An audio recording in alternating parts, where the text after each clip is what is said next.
famille apparaît pour la première fois dans les textes bibliques en français, on est en Genèse, le chapitre 10, le verset 5. On va lire ce texte. Genèse 10, le verset 5. Genèse 10, le verset 5, qui dit ceci. C'est par eux qu'ont été peuplées les îles des nations selon leur terre, selon la langue de chacun, selon leur famille, selon leur nation. Donc voici le premier verset biblique qui parle de famille. Ça veut dire que depuis très longtemps, la notion de famille existe. C'est ce que notre texte nous dit. Lorsqu'on parle de la postérité des 3 fils de Noé, la notion de famille apparaît déjà. Donc il ne faudrait pas que les gens nous fassent croire que c'est au XIVe siècle.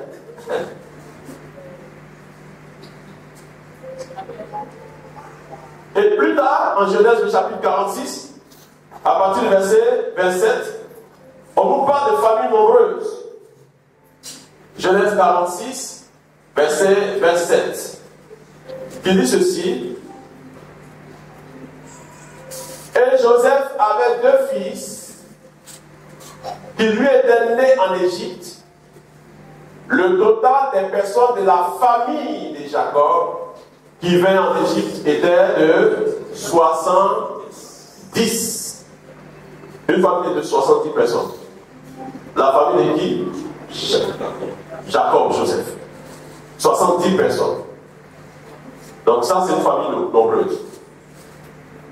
Alors, déjà pour vous dire que la notion de famille intéresse la Bible. Et Dieu se prononce sur la famille. Voici pourquoi l'apôtre Paul va nous instruire en disant qu'en réalité, il n'y a pas de famille qui existe sur la terre, qu'elle soit en Christ ou qu'elle ne soit pas en Christ. Il n'y a pas de famille qui ne tire pas son origine de Dieu. Amen. Parce que la famille est une idée de Dieu lui-même. Lorsque nous lisons Éphésiens le chapitre 3, à partir du verset 15, Éphésiens 3, à partir du verset 15. Paul est en train de faire une prière et il dit ceci. À cause de cela, je fléchis les genoux devant le Père, duquel dit son nom toute famille dans les cieux et sur la terre. Parce qu'il y a des familles qui sont dans les cieux, il y a aussi des familles qui sont sur la terre. Et Paul dit que quand il est à genoux, qu'il est en train de prier, voici comment il comprend les choses. Raison pour laquelle, ce matin, chacun de nous doit répartir la source, son origine, en tant que membre des familles, pour dire que nous procédons de Dieu. Nous venons de Dieu. Amen. Parce que si tu penses que tu es devenu famille parce qu'il y a une législation, tu vas être ailleurs. Tu vas vivre autrement. Voici pourquoi il faut penser que tu viens de Dieu. Donc une famille qui sait qu'elle vient de Dieu, elle doit avoir un égard pour Dieu. Amen. Amen. Le texte, le verset que je suis en train de lire, continue en disant, afin qu'il vous donne, selon la richesse de sa gloire, d'être puissamment fortifié par son esprit dans l'homme intérieur, en sorte que Christ habite dans vos cœurs par la foi, afin qu'étant enracinés et fondés dans l'amour, vous puissiez comprendre avec tous les saints quelle est la largeur, la longueur, la profondeur et la hauteur, et connaître l'amour de Christ, qui surpasse toute connaissance, en sorte que vous soyez remplis jusqu'à toute la plénitude de Dieu. Et je prie ce matin que chaque famille présente soit remplie de cette plénitude divine-là. La plénitude de Dieu qui communique la vie familiale, que cette plénitude puisse habiter chaque famille. Même s'il y a des membres qui ne sont pas ici présents. À partir d'un membre qui est là, le point de contact, est ainsi touchée et la plénitude est communiquée. Amen. Et que la vie familiale véritable selon le Seigneur soit véhiculée, soit vécue par chacun d'entre nous. De sorte que nos familles soient débarrassées de toutes les ordures. La famille a besoin d'être restaurée. Amen. Voici pourquoi il faut prendre soin de la famille. Il faut veiller sur la famille.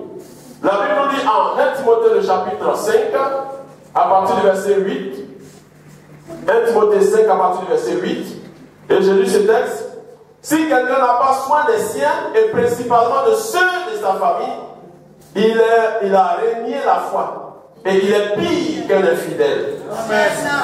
Est-ce qu'il y a des gens qui veulent être pire qu'un infidèle? Quand on parle d'un infidèle, déjà, vous savez, la caricature, on dit pire. Pour ne pas être pire, qu'est-ce qu'il faut faire? Il faut prendre soin de sa famille. Voici pourquoi je veux interpeller et inviter chacun d'entre nous, qui sommes des leaders, des responsables, parce que chaque chef de famille est un leader. Amen. Je veux interpeller chacun de nous à revoir sa façon de considérer la famille et de gérer sa famille.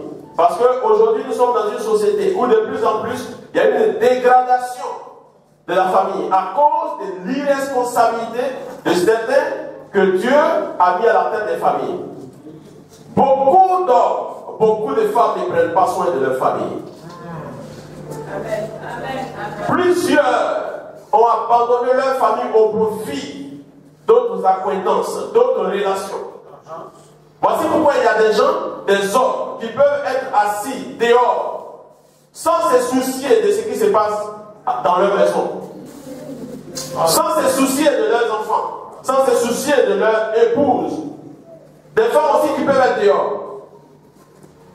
Il est inconcevable qu'un être humain qui, surtout, a été racheté par le Seigneur, puisse avoir une famille et ait une priorité en dehors de sa famille. Au point de ne pas mettre à la disposition de cette famille les mesures pour que cette famille puisse être une famille épanouie. Ça, c'est de l'irresponsabilité. Et c'est les infidèles qui peuvent se conduire comme ça. Or, il se trouve même que certains infidèles s'occupent mieux de leur famille que ceux qui sont dans l'église. Pourquoi? Pourquoi tu peux être à l'aise en l'absence de ta femme ou de ton mari?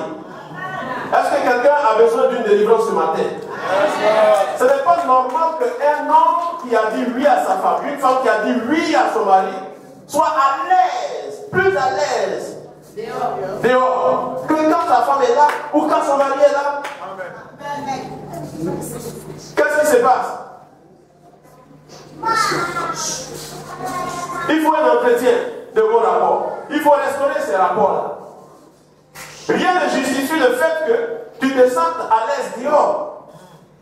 Quand tu es dehors, certainement par rapport à une urgence, ton désir c'est que l'urgence soit réglée rapidement pour que tu rentres. Mais plusieurs peuvent passer tout le temps dehors. Alléluia. Ce n'est pas correct. Tu te fais plaisir quand tu es dehors. Il y a certains même, ils mangent les meilleurs plats dehors et puis. Ce n'est pas correct. Ils mangent les meilleurs plats dehors. Ils sortent beaucoup plus d'argent quand ils sont avec leurs amis que quand ils sont avec leurs femmes.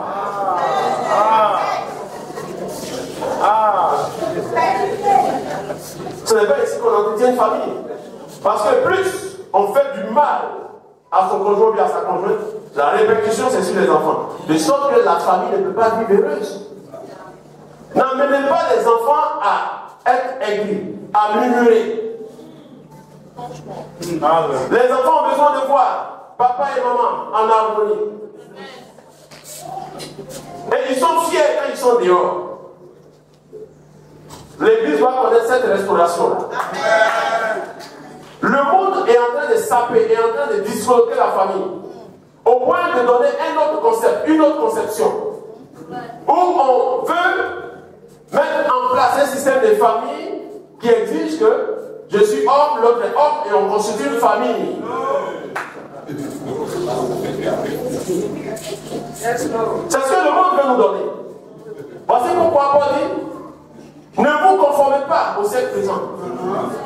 Ne vous conformez pas au système de ce monde. Ne soyez pas conformes. Ça veut dire quoi? Ne ressemblez pas. Alléluia.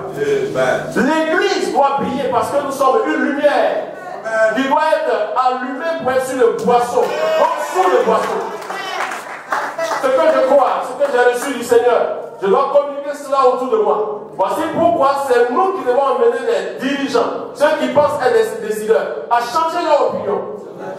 Ce n'est pas normal que on pense qu'il y a des députés en Côte d'Ivoire ici qui ne sont pas capables d'influencer l'hémicycle dans le concept et la conception de la famille. Le mariage n'est pas une institution humaine.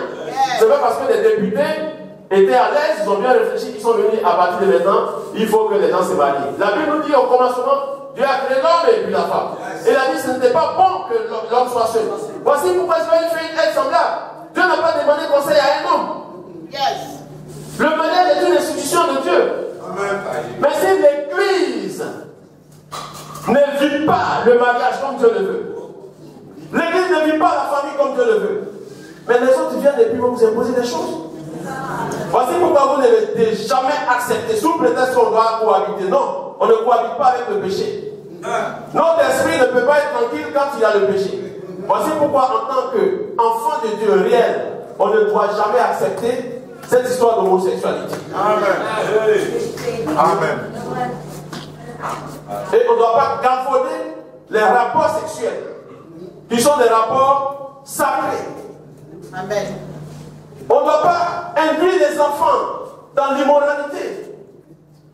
Dans certains pays, déjà, il y a des chefs d'État qui s'asseyent dans des classes de maternelle pour déjà faire la promotion de la sexualité, dévergondée. Comment les enfants de 4-5 ans doivent apprendre à se toucher? Il n'y a qu'une urgence, qu'une nécessité. Amen. Et ces pays-là, il y a des chrétiens là-bas. Et dans notre état aujourd'hui, si on ne fait rien, on ne veut pas vivre la vie de lumière du monde, la vie de sel de la terre, c'est des choses qui vont arriver. Donc il faut une restauration de la famille. Les enfants sont précieux aux yeux du Seigneur. Et Dieu donne la responsabilité à leur géniteur de s'occuper d'eux. Voici pourquoi les parents doivent être des modèles.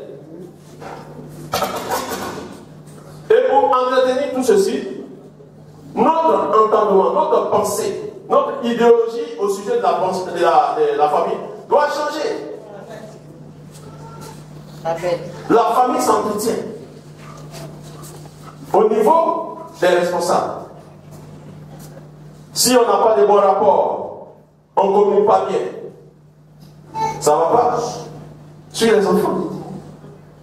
Je vais exhorter chaque parent ici. Peut-être qu'il y a des enfants qui sont dans la salle qui n'ont pas de parents. Malheureusement, voici pourquoi je veux leur faire un clin d'œil. Parce que tous sur la terre, à un certain âge, ne vivent pas avec ses parents. Il y a certains qui ne sont pas sous le toit de leurs parents. Ils sont ailleurs. Et je veux leur dire, il ne faudrait pas qu'ils perdent l'espoir. Encore plus, ceux qui sont devenus orphelins, souvent par la faute des humains. Et c'est qu'il y a des orphelins parmi nous. Que le Seigneur vous fortifie. Ce n'est pas que vous n'avez plus de famille. Votre famille, aujourd'hui, c'est en Christ. Vous avez une grande famille, une véritable famille, parce que la famille vient du ciel. Que le Seigneur vous restaure.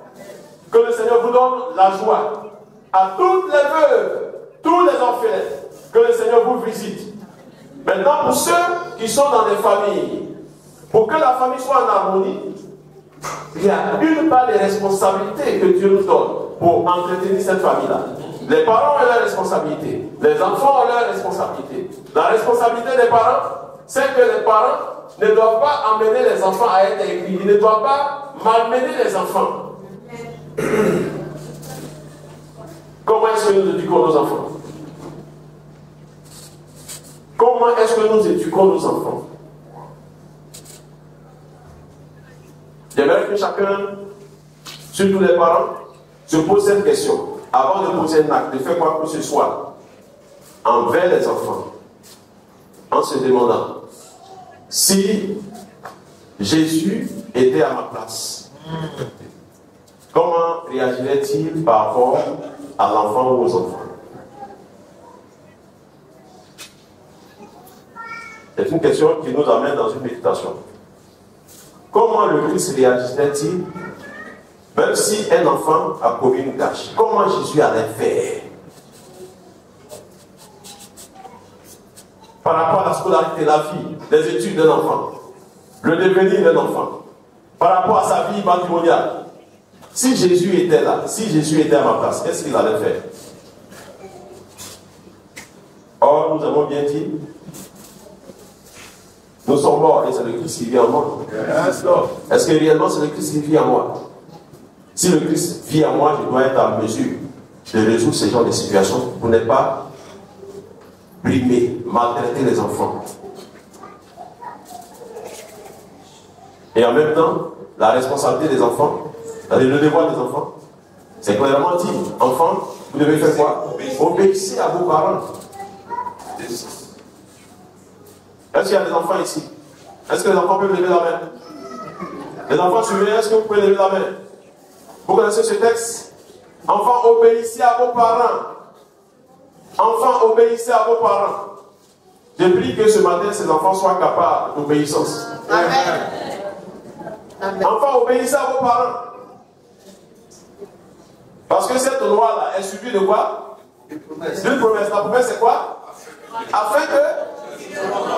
C'est très important. Est-ce que vous entendez, vous comprenez? Enfants, obéissez à vos parents.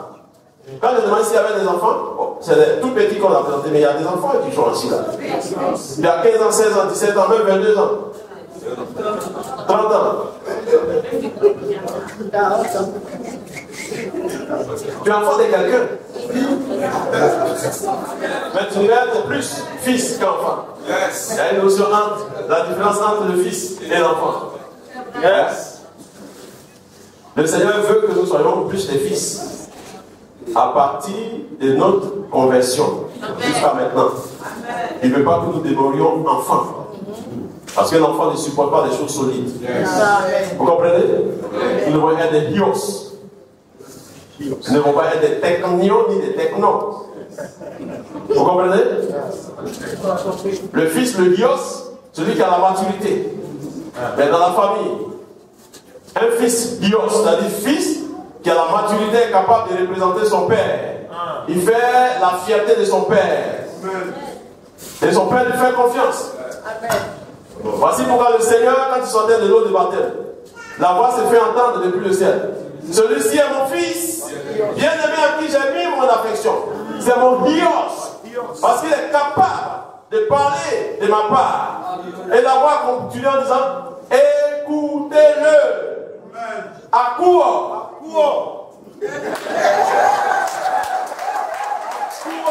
Écoutez-le.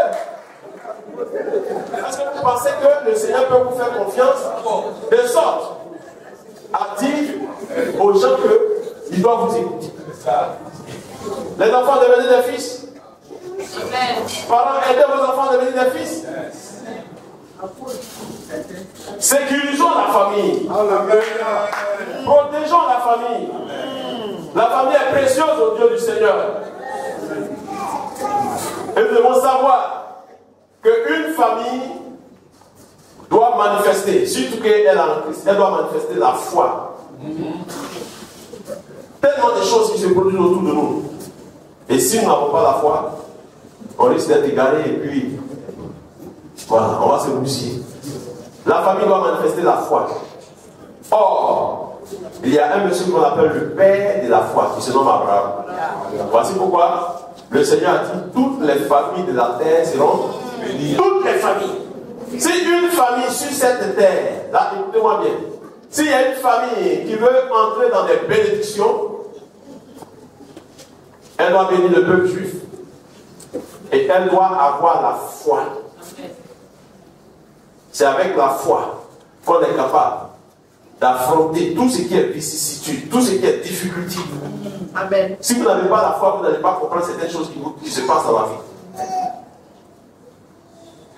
Et je veux exhorter chaque famille à avoir la foi. Amen. Vous savez, on est dans un monde très difficile. La vie de voisinage. Il faut avoir la foi. Il n'y a pas longtemps, je crois que c'était hier, le lieu où ma femme faire son travail de commerce. On s'est levé un matin, les gens sont venus casser, ils ont badigeonné le mur, ils ont versé. C'est pourquoi? Non, on n'a pas besoin de bêtes. Si quelqu'un veut faire ça, on n'a pas tapé la tête. Non. Je suis un commando. Amen. Ma femme, quand elle est sortie, elle a commencé déjà à tirer. Parce qu'elle voilà, elle a commencé déjà à tirer. Elle est venue me signaler, j'étais en chambre. Quand elle est sortie, on tirait dans la rue. Amen. Maintenant, celui qui ne se sécurise pas, il prend des balles perdues, c'est pas moi. On ne se lamente pas, par la foi. Et on a prié avec sourire parce que ce qu'on a dit là, bientôt dans la cité là, ceux qui sont à la base là, s'ils ne viennent pas nous voir, ça ne sera pas bien pour eux. Mais c'est pas la foi. Ne vous lamentez pas. Famille qui tire sa gloire depuis le ciel. Famille qui est bénie depuis le ciel. Vous ne devez pas vous lamenter. Parce que celui qui a institué le mariage, qui a constitué la famille là, c'est Dieu. Et si nous nous appuyons sur lui, vous allez voir que Dieu va faire des grandes choses dans nos vies. Dieu va faire des grandes choses dans nos vies. Des délivrances vont s'opérer. Des miracles, des surprises agréables, parce que nous nous reposons sur le Seigneur. Il faut que la famille soit restaurée. Maintenant, je vais m'arrêter ici. Amen. Nous devons faire beaucoup attention et être conscients de ce que Dieu nous fait la grâce d'entrer dans cette saison, le mois de la famille. Alléluia. Il nous reste 3 mois pour que l'année finisse. Il nous reste 3 mois. Nous sommes dans le 9e mois. Les uns et les autres sont d'accord, puisque ça a été dit, c'est le mois de l'enfantement. Le 9e mois. Que le Seigneur donne à chaque famille de connaître un enfantement sans césarienne. Enfantement de tout ce qui était préparé depuis le début de l'année jusqu'à maintenant. Qu'il y ait un enfantement sur le plan financier, sans difficulté. Enfantement sur le plan matériel. Enfantement sur le plan relationnel. Enfantement au niveau de la santé. Enfantement dans vos affaires. Sans difficulté, sans césarienne. Et que le Seigneur vous donne d'embrasser le sein de cet enfantement-là. Le fruit de cet enfantement-là. Que chaque membre de chaque famille reçoivent l'épanouissement de la part du Seigneur.